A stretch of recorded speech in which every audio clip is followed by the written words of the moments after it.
barang beli di mana? Nah, lu beli di mana yuk? Beli di Di pasar. pasar, mahal nggak? Bukan mahal lagi. Iya. Orang sekarang udah yang lokal nggak ada yang nanam. Oh iya, maka tuh harganya tuh petani. Ceritanya. Hari ini nih kan kita ngerayain hari pangan sih sebenarnya. Oh Hari iya petani. benar ya. Lu merasa pangan kita aman-aman gak sih Mel? Ya kagak lah, di mana-mana juga sekarang pangan mahal, wo. Elah. Beli beras aja, wo, itu udah nggak ada yang harga 8.000 Woi, sekarang. tapi ada makan siang gratis loh Iya nih. sekarang. Tapi kalau gua sendiri sih ya, gua gimana ya soal makan siang gratis nih? Kata orang bilang tuh nggak ada loh sebenarnya makan siang gratis. Ada nggak Rim ininya kalau makan siang gratis itu kayak kita makan siang gratis di sini tapi kita rugi di sini, ada nggak kira-kira kayak gitu bacaan lo? Ada, ntar pajak naik. Oh gitu. Iya. Nah, kok pajak Kan naik? duit sendiri kita juga yang bayar makan. Lah kata siapa pakai pajak, kan nanti ntar diambil dari duit APBN. APBN siapa yang bayar? Iya, terus katanya diambil juga dari ini, apa namanya? Uang pendidikan lah katanya. Dipotong lagi. Coba kita dengar dulu nih gimana nih Rima bercerita rahasia di balik apa nih, di balik makan siang gratis gimana nih Rim? Kalau kemarin baca berita ya, si Pak calon presiden kita nih katanya untuk makan siang gratis, dia ada beberapa ini nih, apa istilahnya, andalan sih ya kalau katanya. Jadi pertama itu dia mau melakukan, jadi memanfaatkan food estate. Wah, Jadi mau nanam tuh sawah di mana-mana. lagi. Tapi gue denger nih ya Mel ya, makan siang gratis tuh ntar lu dapat susu ikan loh Mel. Kayak gimana tuh Mel susu? Ikan ada susunya nggak sih Mel? Jadi waktu gue tuh puasa, wo, Heeh. akhirnya gue menemukan ikan kan yang segar. Makan, tapi kagak ada susunya, wo. Jadi bagaimana itu susu ikan itu? Gimana? Bagaimana coba itu, wo? Terus katanya sapinya terbatas Mel. Nggak lagi, wo. Kemarin waktu ke Palu nih, terus sempat baca berita di website Bank Tanah resmi lagi. Terus di informasinya udah ada kunjungan Kementan dan investor Vietnam. Masya Allah. Tahu nggak, wo, buat apa Buat nanti apa? di tanah lokasi Bank Tanah? Ya buat itulah peternakan besar lah, untuk mensupport mungkin susu gratis. Bisa jadi kali ya. Nah, ini makin bingung nih gue nih. Kalau bikin peternakan besar ya, nih kan kita bicara sekarang pemerintah nih juga lagi apa, energi baru, energi bersih gitu ya. Gimana nih? Kalau ada peternakan besar kan kotorannya juga menyumbang ini ntar nanti ya ke Krisis peningkatan emisi, krisis iklim itu gimana tuh? Gimana tuh, kira-kira? Rim? Ya emang sih, kalau misalkan makin banyak peternakan, kan pasti banyak ya kotoran sapi yang katanya sih itu mengemisi gas metan CH4. Tapi kan gas metan kan bisa kita manfaatin lagi tuh buat biofuel. Katanya mau bersih, tapi bikin peternakan besar nanti ada gas metannya, gimana kira-kira? Solusi palsu aja sih, wo, menurut gua mah. Sekarang gua agak serius nanya nih, serius nanya. Ya. Ini soal yang lu bilang dari Sulawesi Tengah ya? Ya, Palu sama Poso. Itu kan banyak tanah-tanah yang kemudian ex-HGU gitu loh.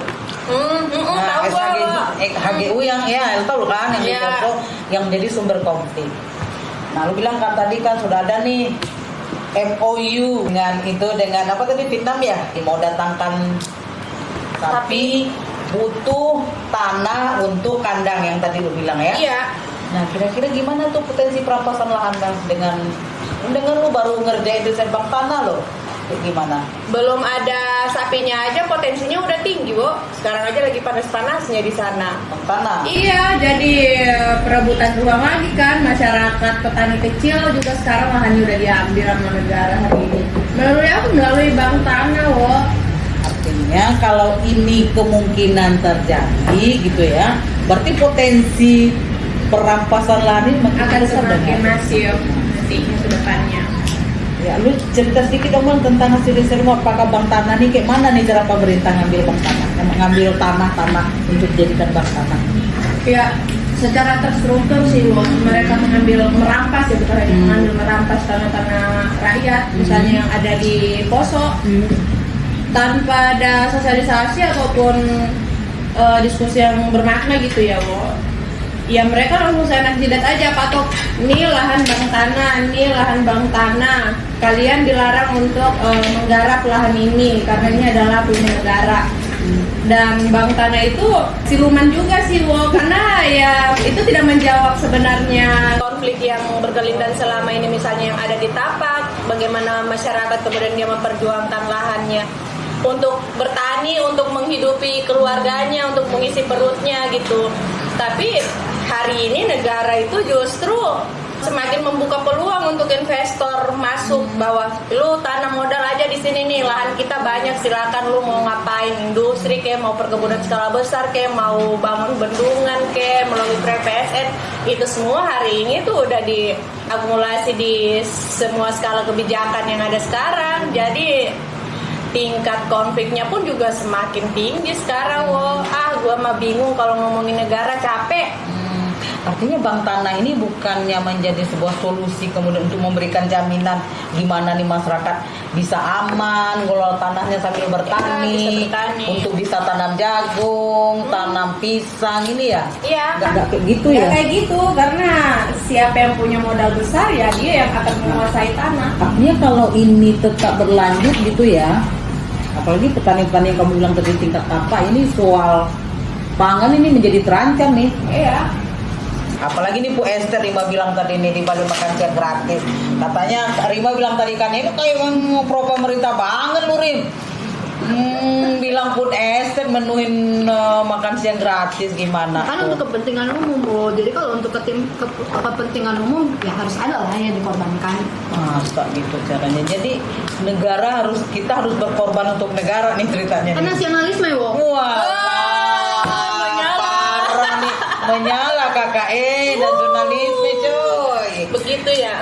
Begitu gini parah. Jadi sekarang orang yang punya bertani, kerjaan, pulang kampung nggak punya tanah. orang yang jadi petani juga sekarang itu udah tinggal sedikit kan. Padahal kalau dipikir Ngarepin makan gratis nggak ada. Mereka adalah sumber pangan gitu loh, mereka yang memenuhi kebutuhan pangan kita selama ini. Artinya gini ya, kalau kita berbincang soal tanah gitu ya, pasti nggak lepas kaitannya dengan pangan.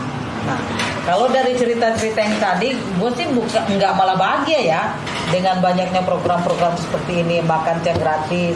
Setelah dengar dari Rima dan Amel juga, Celutukan Yono ya, malah jadi semakin berkhawatir nih bahwa dengan banyaknya kebijakan-kebijakan ini kita akan mengalami krisis pangan. Nah, gimana kira-kira menurut gitu? Iya, dan yang gua katakan itu memang akan terjadi kelangkaan. Kalau sekarang kita udah bukan kelangkaan pangan lagi sih, sekarang bahkan udah krisis pangan karena maksudnya investasi yang ada tuh ya mengorbankan petani-petani kecil di tingkat tapak, lahannya kemudian diambil, yang berakibat pada masyarakat petani gitu ya, khususnya yang kehilangan lahan itu kehilangan pekerjaan, kehilangan sumber hidup, dan mereka harus untuk survive bertahan hidup itu mereka harus memutar otak lebih jauh lagi nih, terpaksa harus kerja jadi buruh tani di tanah yang lebih banyak dan lebih luas lagi juragan-juragan tanah itu kan. Ada yang kemudian dia memilih untuk menjadi buruh migran bahkan karena sumber-sumber agrarianya udah hilang. Apa yang harus jadi alasan kita untuk bertahan ketika tanah kita hilang, ketika sumber pangan kita hilang? Kan itu adalah pertanyaan yang mendasar. Artinya ya, ketika ada tawaran-tawaran program populis itu, tapi ternyata ada ancaman di balik itu. Satunya krisis pangan gitu ya. Nah, kira-kira menurut Amel atau Yono nanti boleh berpendapat untuk kita nggak sampai krisis. Gua khawatirnya krisis pangan ini lama-lama kita jadi kelaparan, bukan lapar gitu. Kira-kira apa nih solusi atau ide-ide yang bisa ditawarkan?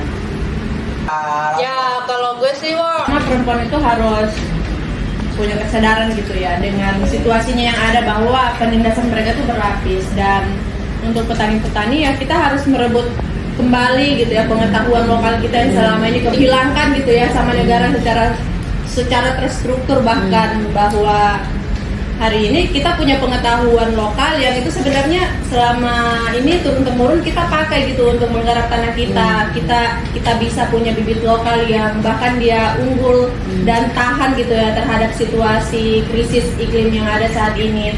Dan itu perlu kita lestarikan gitu, bibit-bibit itu perlu kita lestarikan hari ini loh. Jadi jangan mau menggunakan bibit-bibit hibrida.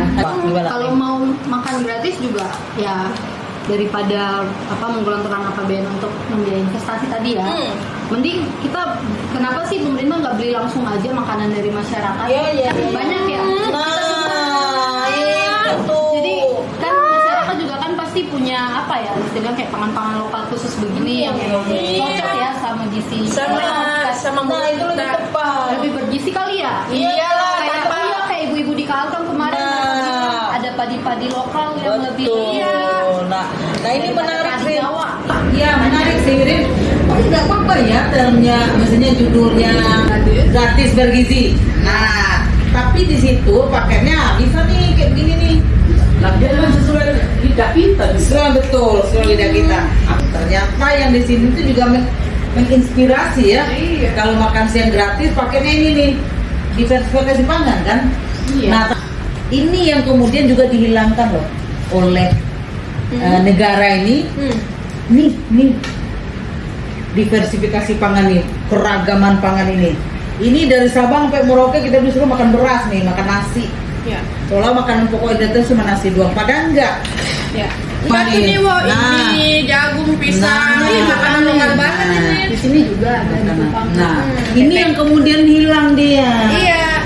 Oke, jadi teman-teman tadi bilang kalau kita tidak mau krisis pangan, kita kembali ke sini. Iya, kita harus melestarikan bibit-bibit kita, melestarikan pengetahuan lokal kita, dan harus mencoba memvariasikan makanan agar tidak gampang dimiskinkan ketika harga beras naik. Ini pangan-pangan ini nih kita harus kembalikan nih kepada marwahnya, sehingga dia menjadi menjadi sultan kembali di daerahnya. Kita hargai pangan lokal ini. Nah tentu yang harus kita hargai itu kembali ini pengetahuan lokalnya.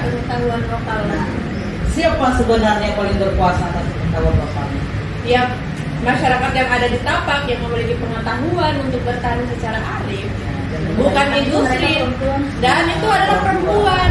Gitu ya, jadi perempuan itu paling keren loh. Iya, bukan yang duduk di Senayan. Mereka hawa-hawa doang. Ini sebenarnya yang kemudian menurutku ya yang hilang atau yang alfa dari cara pandang pemerintah, karena sibuk nih. Kalau hibrid begini kan pasti yang ngerjainnya profesor, perguruan tinggi. Padahal dulu kearifan ya memilih bibit itu pengetahuan perempuan. Bagaimana merawat, memilih benih itu ya perempuan, benih yang unggul dan perempuan pemilih pengetahuan itu. Tapi kalau sekarang kita lihat ya model-model yang diciptakan oleh negara dengan pembangunan ya yang sangat utopis, euforianya pembangunan untuk kemaslahatan umat. Tapi di sisi lain dia sangat-sangat menyingkirkan peran-peran dan perempuan. mengabaikan. Iya, dan mengabaikan peran-peran perempuan.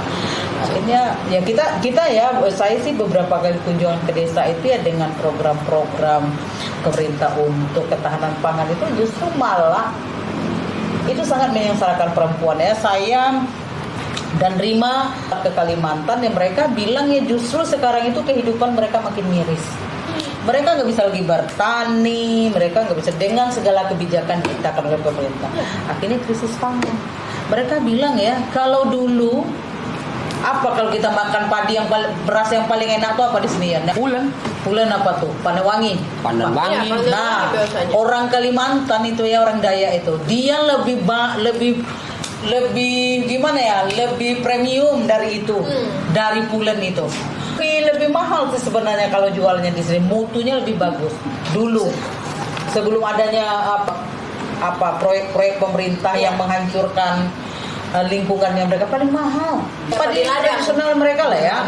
Dan itu tuh beras umurnya lebih panjang. Emang umurnya lebih panjang. Sekarang juga udah jarang ditemui ya. Tapi dengan program-program pemerintah itu apalagi polyester itu kan, banyak lahan pertanian mereka habis dan mereka kehilangan bibit-bibit itu. Nah, saya tuh sedih banget ketika mereka bilang sekarang ini kami beli beras tuh nggak pernah milih mana beras bagus mana tidak, kan? Tapi asal beli beras bisa makan. Kalau mau rasanya enak belinya mahal. Iya benar loh. Kami nggak punya uang, sementara kami nggak bisa nyawa. Mau nangkap ikan, Sungai Kapuas sudah jadi keruh, ikannya sudah apa istilahnya mereka? Sering tercemar. Sering tercemar dan sebagainya. Jadi apa namanya, kita nih mestinya ya negara itu anggaplah orang tua kita kan ya, rasa-rasanya begitulah kalau kita dalam keluarga ya, memaknainya orang tua kita yang dia memberikan jaminan perlindungan kepada kita, seperti ya jagalah ya. Ternyata nggak seperti itu pada kenyataannya gitu ya. Program-program yang diciptakan itu ya hanya untuk kepentingan segelintir orang. Kemudian untuk bisa menjalankan program itu ada hak-hak masyarakat yang dihilangkan. Salah satu yang bilang tadi soal merampas tanah itu, dan merampas itu kan sebenarnya mencuri itu ya. Mulai negara diboleh halal, Diwajibkan. dibikin halal. Karena dibikin halal kenapa? Karena ada ininya, undang-undangnya. Iya. Nah, yang pengadaan tanah itu tadi ya. Jadi begitu ya. Lu mah Prabowo banget nih pasti nih. Pemerintah banget, Nurin. Mana ada ikan ada susunya. Kayaknya emang ya kita mending makan ikannya langsung ya ketimbang. Iyalah. Lebih enak tuh kalau dibakar pakai dabu-dabu. Pakai minyak kampung. Pakai asam jeruk purut. Iya, pakai minyak kelapa, bukan yang sawit ya, Wo. Aduh, mantep banget ya ampun. Saya tuh ingin dengar sekali lagi dari Amel, dari Rina atau dari Yono. Untuk kita bisa berdaulat, bisa bisa nggak kelaparan lah nantinya. Menurut kalian apa yang bisa dilakukan? Kalau kita perlu merebut dan mempertahankan ruang-ruang kita, tanah kita, sungai kita, pokoknya sumber penghidupan yang ada lah, dan kita perlu mendekol itu ya. Semua pengetahuan lokal kita, merawat dan melestarikan semuanya, termasuk juga bibit-bibit lokal yang ada saat ini. Kata Rina, Kalau aku sih mungkin makan apa yang ada aja sih di tempat kita ya. Karena itu yang lebih sesuai nggak sih? Soalnya pernah sih kalau ada temanku katanya dia kalau makan nasi malah nggak kenyang, lebih enak makan begini dia. Oke, artinya makanan pokok itu disesuaikan dengan cara makan leluhur kita. Yono gimana caranya? Kita nggak kelaparan nih sekarang nih, banyak kan proyek-proyek pemerintah pun estet lah apalah. Kamu ada ide gimana nih caranya kita masih bisa tetap bertahan dan bisa makan? Ya, hilangin rasa malesnya. Oke, motivasi diri, hilangin rasa malas. Orang singkong tinggal tancap aja numbuh sendiri. Betul. Bicara soal pangan ini, ada beberapa hal ya yang harus mungkin kayaknya kita perkuat supaya kita tidak terancam krisis pangan ini. Pertama, tadi Amel bilang ya, kalau di kampung tuh perempuan masyarakat tuh harus kritis ya melihatnya, harus kritis sehingga dia bisa mempertahankan ruang-ruang hidupnya, ruang-ruang tempat bertani, bertanam dan sebagainya. Kemudian ya kalau di saya sendiri tambahnya jangan sekarang lupa pandangan kita. Kalau dulu kan pemerintahnya dia gimana lu bertani, produksinya tinggi. Nah kalau sekarang jangan itu dulu targetnya, bertanilah tujuannya untuk memenuhi kebutuhan pangan kita dan keluarga kita dulu, baru sisanya jual. Jadi tidak serakah ya, tidak orientasi. Kemudian ya tadi Amel Prima yang ngomong tuh ya, kita menghargai keberagaman pangan ini sehingga kita bisa menyesuaikan. Orang Minang dia makan apa, orang Rima di Kupang makan apa, Amel makan apa, sehingga kita tidak akan pernah mengalami krisis pangan karena tidak harus menanam monokultur ya, padi saja. Keberagaman pangan kita ada. Kalau saya itu yang paling penting menekankan adalah hargai pengetahuan perempuan, karena perempuan itu paling jago dah soal memelihara, memilih benih seperti itu kan ya. Jadi bumi ini sendiri kan sering diibaratkan orang dengan ibu ya, ibu bumi. Nah artinya perempuan itu adalah sumber kehidupan yang harus kita hargai seperti itu. Nah, kira-kira begitu. Aduh, senang banget seru ya. banget. Kita Seru harus nih bikin perbincangannya. selanjutnya Keren-keren nih. Oke. Ini berdiskusi ini kadang-kadang bincang seperti ini tuh membuka mata gitu loh. Kadang-kadang kita tepuk tangan aja nih cerita makan siang gratis bla bla bla. Tahun ini kita udah dijual. Oke, bye. Terima kasih. Sampai jumpa di perbincangan selanjutnya.